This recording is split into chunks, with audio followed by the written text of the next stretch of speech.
çağırın beni. Ay Vüqar müəllim, o gözleriniz görmesin keder yaşını. Gülüşe, gülüşe çağırın beni. Ay kardeş, həmişə bax belə xeyir işlərə çağırın beni. Çox da qaratsızam, uçub gələrəm. Sevinci, şadlığı qucub gələrəm.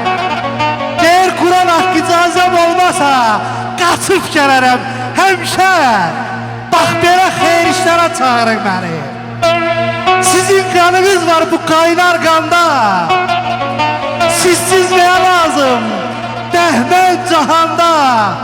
Ay Şəmsi qardaş, doğma vətənimiz bu Goranboy rayonunda, Azərbaycanda olsa hansı gülşə çağırın məni.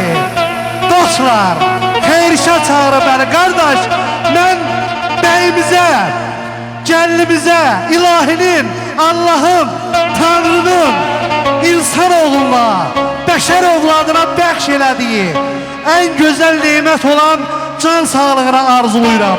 Çünki can sağlığı elə bir nemətdir ki, o hansı bir bəndiyə qismət olsa, o bəndənin çata bilməyəcəyi hədəfi məqsədi yoxdur. Və mən xahiş edirəm, bəyimizin, gəlinimizin şərəfinə bir gürültülü alqışlar gəlsin. Eşq olsun, bəhdə. Məclis belə olar, qardaş. Allah hamınıza arzuluyuram ki, evinizdən çıxanda, gəldiyiniz ünvanlar bax belə, toy məclisləri, xeyir işlər olsun. Siz bu günləri Şəmsinin qapısına, balasının xeyir işinə nə cürə bir ürəklə gəlmişsinizsə, o gün olsun sizin də subaylarınıza, balalarınıza xeyir işlər qismət olsun. Şəmsi də gəlir sizin balalarınızın məclisində belə iştirak eləsin. Bugün bu gözəl məclisdə dəyərli qardaşlarım, dəyərli sənətkarlar əyləşibdir. Qar yağdı Bərdəli və muğam müsahibəsinin birincisi, elimizin dəyərli sənətkarı Misir qardaşım burada əyləşibdir.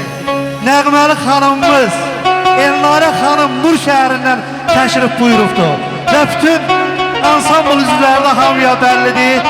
Və yenə də bütün Azərbaycanımızın, Qarabağımızın böyük sənətkarı, həm xanəndəsi, həm müğənnisi, həm Ziyalıoğlu Almazxan müəllim Ağdamlı buradadır.